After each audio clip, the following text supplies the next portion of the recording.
The following program is a SUTV student production. The views expressed are not necessarily those of Salisbury University, the University System of Maryland, its regents, administration, officers, employees, or representatives. Such as Vice President of Student Affairs, Dr. Dane. At 7:30 in the morning beside the Wayne Street parking lot.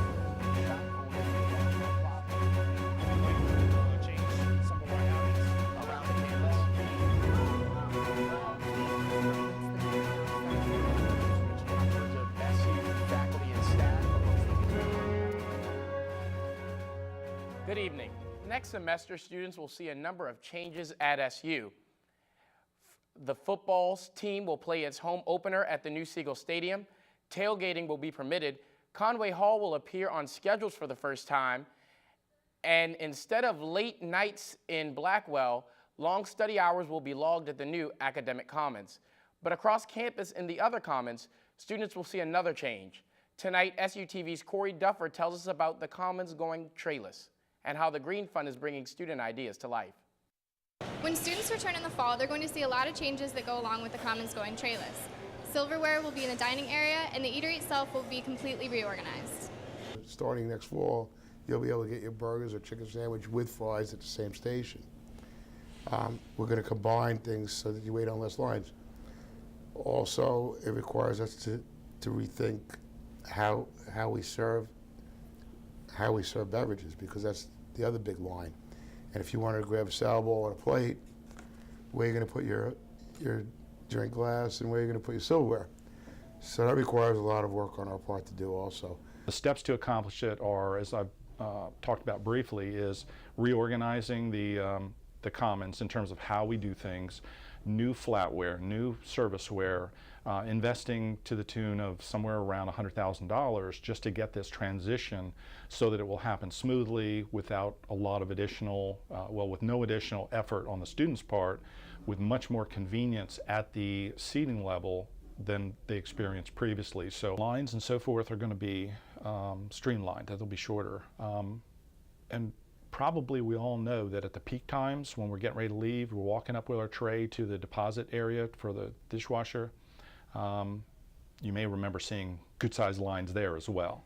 The whole reason behind going trayless was to save water, save electricity, cut down on food waste, because I mean, when you have a tray, you'll get one of everything and then maybe you'll eat a piece of everything. I think they said last year there was about 850,000 meals and about a pound of food was wasted for every meal. When somebody came to the forum, they were like, oh, well, people could just drop their plates all the time and wouldn't that waste food anyway? I was like, well, yeah, but are you dropping a pound of food every meal? Is every person doing that? The changes at Commons are not the only environmental changes being made here at Salisbury.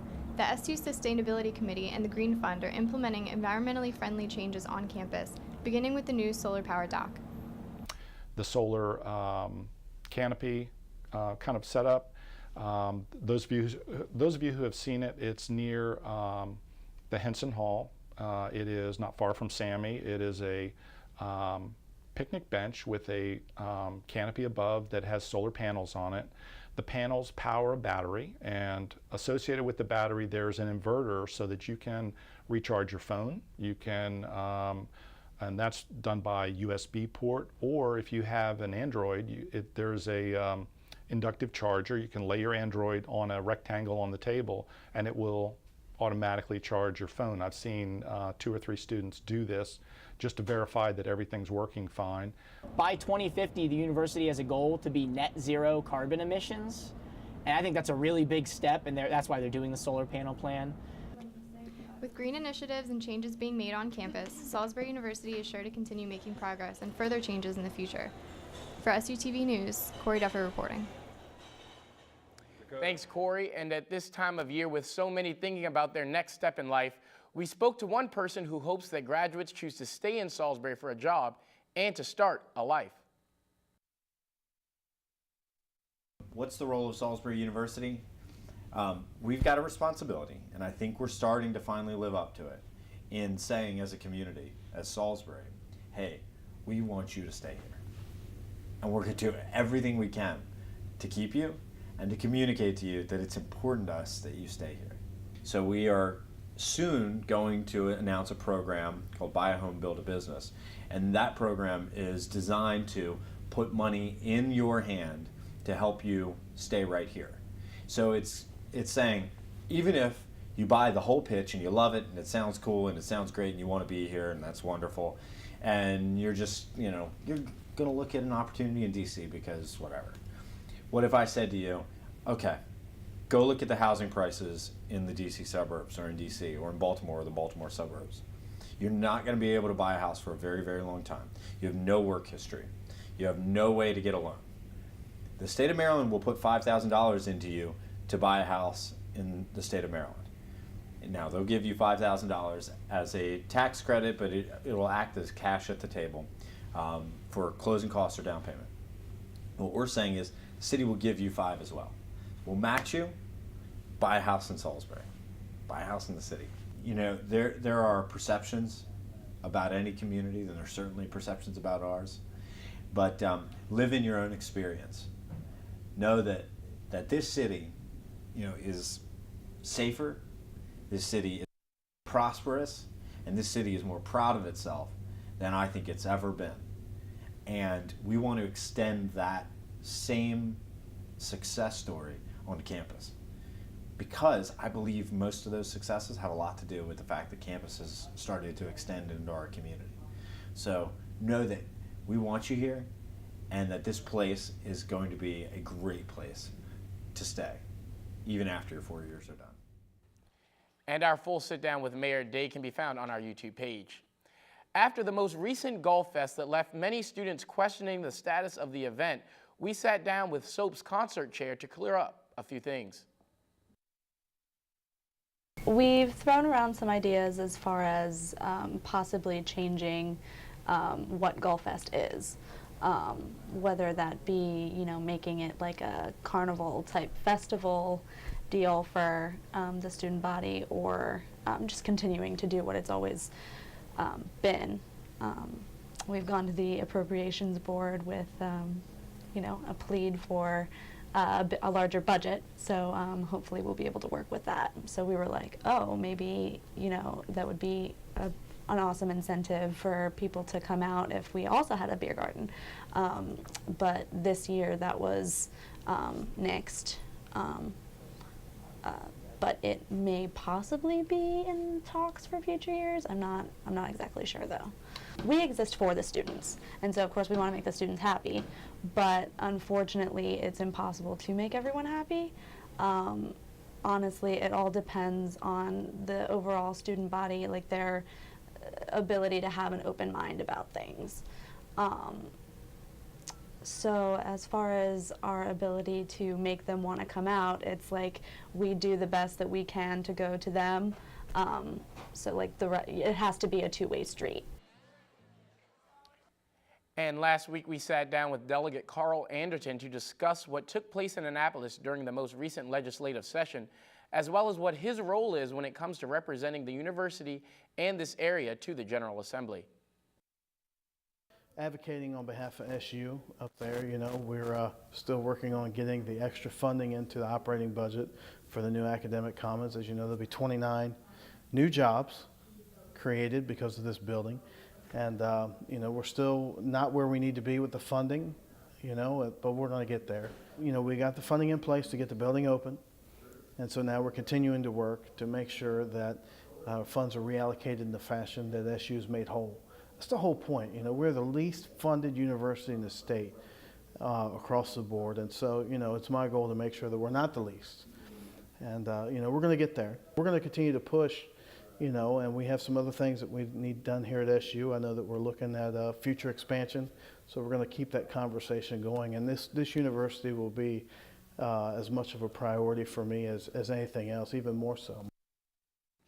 And now Scott Purdy gives us a look at what to expect from the weather leading into finals week. Well, it was another gloomy day here on Salisbury, but we do look to have a light at the end of the tunnel coming this weekend. Today there was a high of 68 degrees, which is better than what we've seen with these colder, rainy days we've had recently. Was a cool 51 this morning, still currently 60 degrees with a light east-northeast wind at 3 to 8 miles per hour. I have a not so good forecast for the rest of the week, but like I said, light at the end of the tunnel this weekend. Let's take a look at it. Thursday morning, as you can see, there is a chance for rain as we have this stalled out stationary front. That's been sitting below us all week. That's why we've had rain all week. Finally, though, this front is going to come push that through on Friday. As we move in towards the afternoon, you can see the stationary front move slightly past us, being pushed by that cold front. That cold front's going to bring us some drier air, but not before a good soaking. We may even see a few thunderstorms as well. That'll rain all day Friday, starting in the morning and clearing somewhere around dark. Tonight, though, 56 degrees is a low. The rain's going to taper off, but there could be a few showers left, but it's going to be mostly cloudy with some light and variable winds. Tomorrow, it's going to be mostly cloudy. There could be a few spotty showers, but I'll rule that out for the most part. You might see the sun. I think the sun will pop out. It'll be a much better day than today. High of 73, low of 56 degrees with a light east wind, so it will be cooler by the beaches, but not too much cooler since the wind's pretty light. Looking at our extended forecast, we've got Saturday. As you can see, that front I mentioned would pass on Friday. It's off the coast of us on Saturday. That's going to get most of the moisture out of here, but then this second cold front lining up over Ohio, that's going to push past us Saturday night. That's going to bring the cool air. We are going to see some more precipitation from that front, but it's not going to be very long. It's going to be an hour or two of good rain. That should be around late Saturday afternoon. As we move into Sunday, though, we will start to see some sun, actually mostly sunny as the high pressure moves over the eastern half of the United States. Then moving into Monday, we're going to have a mostly sunny day as well as that high pressure starts to dominate the East Coast. That'll slide off as Tuesday and Wednesday comes. So let's take a look at the 7-day. Thursday, mostly cloudy. Could be a few spotty showers, and you could see a few patches of sun as well. It's going to get warm on Friday and Saturday with rain all day on Friday. Could be a few thunderstorms as well. Saturday, we're going to have a beautiful day, so don't sleep in. Use the morning and the afternoon because then the late afternoon, that rain will come in with that second front to cool it down for Sunday and Monday, which will both be pleasant days, just slightly cooler than what you'd expect for this time of year. Then Tuesday and Wednesday, we move in with Wednesday, another front approaching with about a 30% chance of precipitation right now. Thank you. Back to Eli. Thank you, Scott. And tonight we show you a group that not only has talent but bleeds of creativity, and they have some pretty special reasons for doing what they do. Why'd you guys join Squawkapella? I wanted to do it because it seemed really interesting and something that I was always interested in high school. And it was really intimidating. So there were over 80 people that auditioned our year that we got in, and only 5 people made it. So it was kind of like an escape, and it became my life. Tell me about your favorite part, whether it be performing or practicing, or what's your favorite part about being a part of Squawkapella? I think the thing that I enjoy most is just being in a room with people who actually are really appreciative of singing. Because in high school I was really involved in theater and chorus and everything like that. So when I when I graduated and came to Salisbury, it was just really out of my element. It's just nothing was revolving around theater or music or anything like that. So when I actually found out that there was an a cappella group here, I auditioned, I got into it, and it was just a whole different world. What do you hope that students or members of the community gain when they come and hear you perform? I hope people have fun when they see us perform, because that's the whole reason we do it, is to hopefully is to see the energy that we're putting into these performances and the spark that happens during live performances, especially when we have really emotional songs. Like we just competed with this song called Cells Planets, and you look into the audience and everyone was crying. It was so beautiful to connect with people like that. And Squawkapella's semester end concert will be this Saturday at 7 p.m. With few exceptions, every Thursday, Friday, and Saturday night, the students of Salisbury University can call Safe Ride for a trip to wherever they need to go, and every year, that same organization hosts the JDL 5K in honor of one of their former drivers who died suddenly at only 20 years old.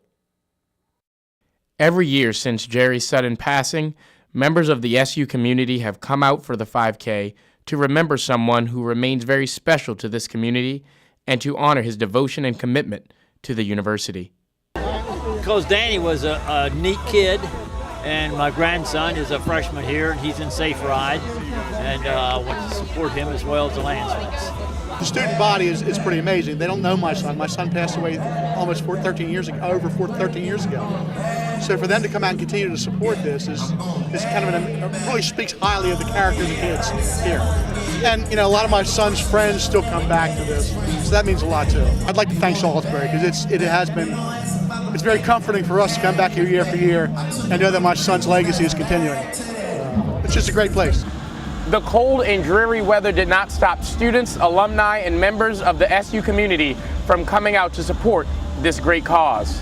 It's a tradition that happens every single year to remember a former employee. I feel like I know the Lansman family even though I didn't know him personally. It just shows that Salisbury is always supporting families, especially those students that are no longer with us. Really, this is a memorial run for a fellow student who passed away. So to see the whole campus come together for something like that is just amazing. You know, I think it really shows the community that Salisbury is. And as my fellow seniors join me on set, that concludes our broadcast on this Wednesday night and for this semester. Good luck on finals and congratulations, graduates.